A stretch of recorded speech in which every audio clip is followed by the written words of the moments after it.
Video kali ini kita akan bahas tentang implementasi RPP sesuai surat edaran Mendikbud nomor 14 tahun 2019 tentang penyederhanaan RPP. Dalam surat edaran disebutkan bahwa tujuan pembelajaran dari RPP per KD menuju RPP 1 lembar itu menuntut pertama, tujuan pembelajaran sebaiknya dibuat berdasarkan IPK. Yang kedua, tujuan pembelajaran sebaiknya dibuat per pertemuan.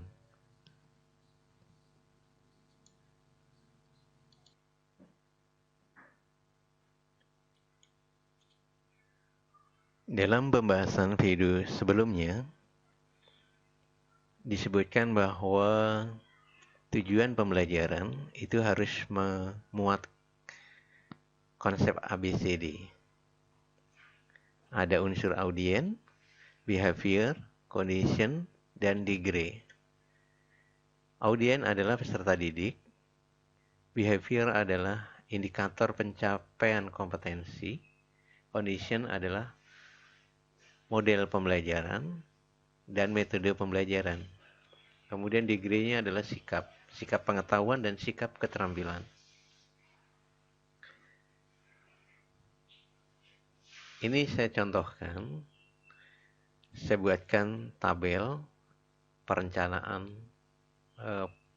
pembuatan RPP, khususnya untuk tujuan pembelajaran. Saya tentukan bahwa audiennya pasti peserta didik. Kemudian behavior atau IPK-nya sesuaikan dengan KD-nya yang akan kita buat RPP-nya. Di sini saya buat IPK-nya yang pertama menjelaskan perkembangan konsep reaksi reduksi oksidasi, menjelaskan aturan bilangan oksidasi unsur dalam senyawa atau ion. Kemudian yang ketiga menentukan bilangan oksidasi unsur dalam senyawa atau ion. Yang keempat, melakukan percobaan untuk dapat membedakan reaksi redok dan bukan redok berdasarkan data percobaan. Kalau kita lihat di sini, IPK ini adalah IPK untuk pengetahuan dan keterampilan. IPK pengetahuannya ada 3, 1, 2, 3. Kemudian yang keempat ini adalah IPK keterampilan. Kemudian kondisi atau model atau metode pembelajaran yang digunakan. Model pembelajarannya adalah discovery learning. Metode pembelajarannya diskusi, eksperimen, presentasi secara berpasangan. Ini tentunya disesuaikan dengan IPK, bahwa metode pembelajarannya ada diskusi, ada eksperimen, presentasi berpasangan disesuaikan dengan IPK-nya. Kemudian diagree-nya, siap pengetahuannya adalah kerjasama yang baik. Kenapa ini muncul sikap kerjasama? Karena di sini ada diskusi. Kalau diskusi pasti yang diinginkan adalah kerjasama. Kemudian sikap keterampilan, rasa ingin tahu. Rasa ingin tahu muncul karena ada eksperimen. Kemudian kreatif, percaya diri, penuh tanggung jawab muncul karena ada presentasi secara berpasangan. Jadi kalau presentasi diharapkan peserta didik menjadi kreatif, percaya diri, penuh tanggung jawab. Nah, setelah kita rancang audien peserta didik, behaviornya, kemudian kondisinya, kemudian diagree-nya, maka kita bisa susun tujuan pembelajarannya. Cara penyusunannya tidak harus A, B, C, D yang berurutan, boleh. Ini saya buat untuk C-nya di depan. Model pembelajaran dan metode diskusinya, metode pembelajaran saya letakkan di depan. Sehingga bunyinya menjadi melalui model pembelajaran discovery learning dan metode diskusi, eksperimen dan presentasi secara berpasangan, ini adalah kondisi. Peserta didik adalah audien, dapat menjelaskan. Nah, kita tuliskan satu persatu IPK yang tadi, yang ada di sini, 1, 2, 3. IPK pengetahuannya. Kita cantumkan di belakang peserta didik dapat. sampai yang nomor 3. Kemudian yang keempat adalah IPK untuk keterampilan, maka kita gunakan kata hubungnya dan. Kata hubungnya dan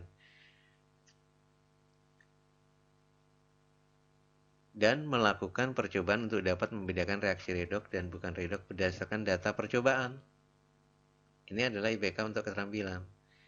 Dengan kerjasama yang baik. Ini adalah degree-nya untuk pengetahuan, sikap pengetahuan, rasa ingin tahu, kreatif, percaya diri, penuh tanggung jawab. Itu adalah sikap keterampilan. Nah, ini tujuan pembelajaran yang kita buat berdasarkan edaran Menteri Pendidikan bahwa dalam tujuan pembelajaran harus memuat IPK. Dan tujuan pembelajaran dibuat per pertemuan. Satu pertemuan, satu tujuan pembelajaran.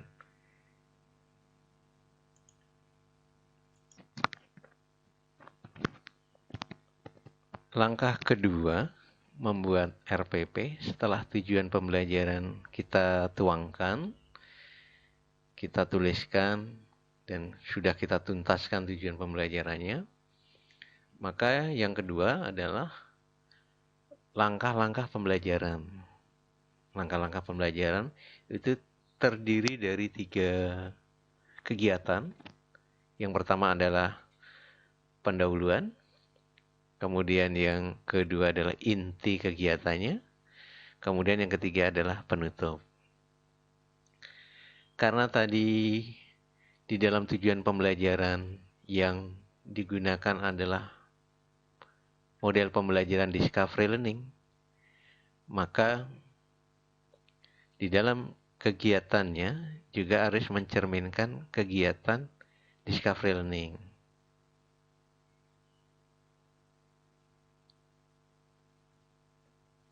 Untuk kegiatan pendahuluan, ada 7 poin yang biasanya dilakukan oleh Bapak Ibu guru di kelas pada umumnya. Yang pertama adalah guru mengkondisikan suasana belajar yang menyenangkan. Ini rata-rata akan melakukan hal seperti ini. Kemudian yang kedua, guru mengaitkan materi sebelumnya dengan materi yang akan dipelajari. Nah, ini harusnya dicantumkan. Materi pembelajarannya apa namanya? Disebutkan di sini. Misalnya tentang reaksi redox, maka ditulis di sini.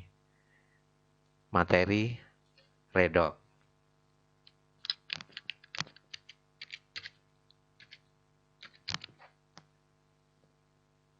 Kemudian yang ketiga, peserta didik menyimak manfaat materi pembelajaran yang akan dipelajari ganti juga dengan yang dipelajari redox. Dalam kehidupan sehari-hari. Kemudian yang keempat, peserta didik memprediksi garis besar cakupan materi. Yang kelima, guru menyampaikan kompetensi yang akan dicapai. Nah, ini berarti menjelaskan tadi tentang SKL-nya. Kemudian yang keenam, guru menyampaikan garis besar kegiatan yang akan dilakukan. Yang ketujuh, guru menyampaikan lingkup dan teknik penilaian yang akan digunakan. Nah, dari 7 step pendahuluan ini, mungkin yang berbeda-beda adalah poin kedua dan ketiga sesuai dengan materinya. Kalau materinya redox. Kalau materinya tentang larutan, berarti di sini larutan. Kalau tentang metode ilmiah, maka metode ilmiah. Yang membedakan adalah di poin 2 dan 3. Mungkin poin yang lainnya biarkan sama. Sehingga memudahkan kita dalam membuat RPP. Kemudian kegiatan inti, karena tadi discovery learning, ada stimulation-nya, pemberian rangsangan. Yang pertama adalah peserta didik memperhatikan dan menyimak tayangan video tentang reaksi redox, karena materinya redox yang sering ditemukan dalam kehidupan sehari-hari. Kemudian yang berikutnya adalah problem statement, identifikasi masalah. Peserta didik diberi kesempatan untuk bertanya setelah memperhatikan dan menyimak tayangan video. Yang mungkin yang membedakan adalah di sini. Tidak selalu harus tayangan video, bisa hangout atau bisa apa yang ingin disampaikan. media pembelajarannya. Tidak harus dalam bentuk video. Kemudian data collection, pengumpulan data.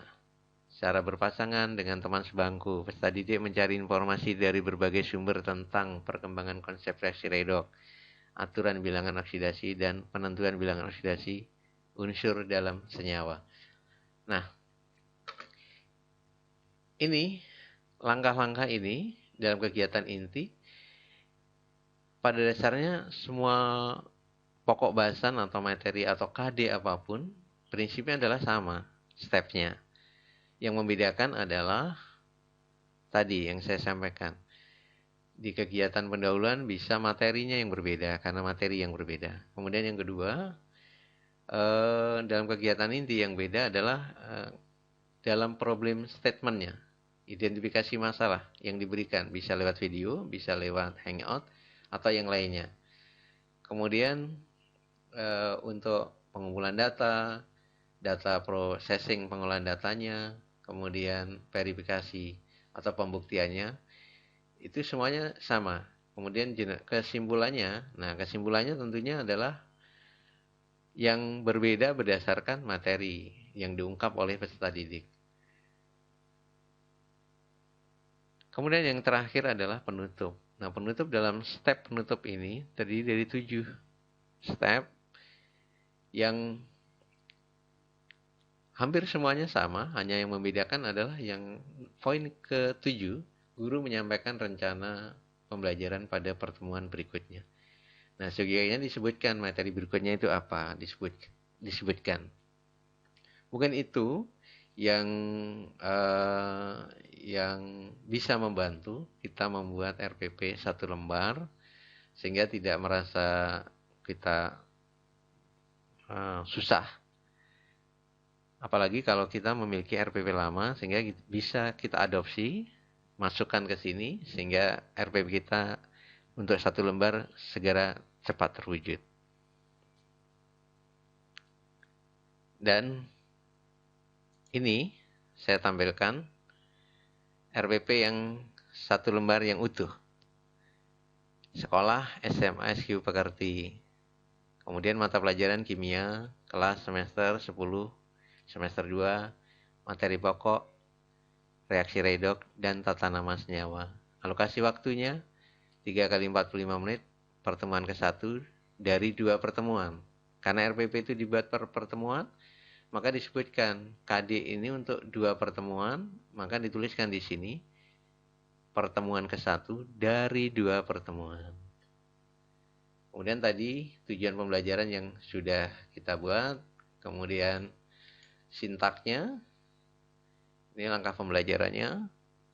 Kemudian yang ketiga adalah penilaian hasil belajar relatif sama.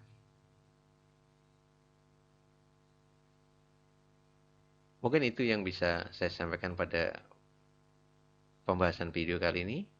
Terima kasih.